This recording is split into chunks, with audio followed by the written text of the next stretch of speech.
Well, there's some more controversy surrounding the province's new plan to move the Science Centre to the waterfront in Ontario Place. The Toronto and Region Conservation Authority says it wasn't consulted on the decision despite owning part of the land the Science Centre currently sits on.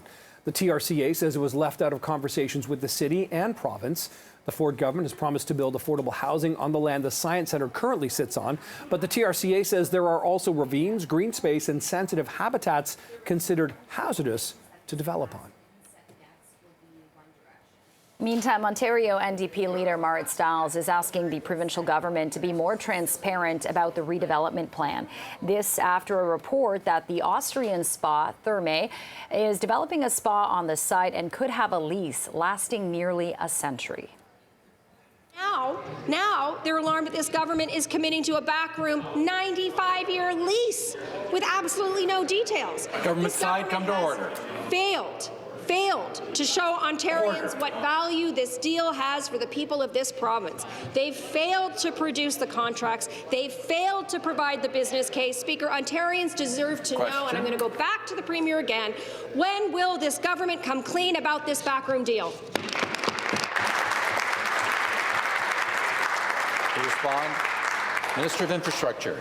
Thank you. To the member of the official opposition, Mr. Speaker, I'd love to share what I hear from constituents across this great province, including constituents in Etobicoke, Scarborough, and in Toronto. What they tell me is that they do not like the fact that this site is sitting there empty and not enjoyed by families like it was back in the 70s and 80s. Exactly. They want to bring their families there. They want to bring people that are visiting the city there, and they want it to be a place of economic development, a wonderful place for families. Stiles' demand to make the details of the lease public follow recent reports on the length of the agreement.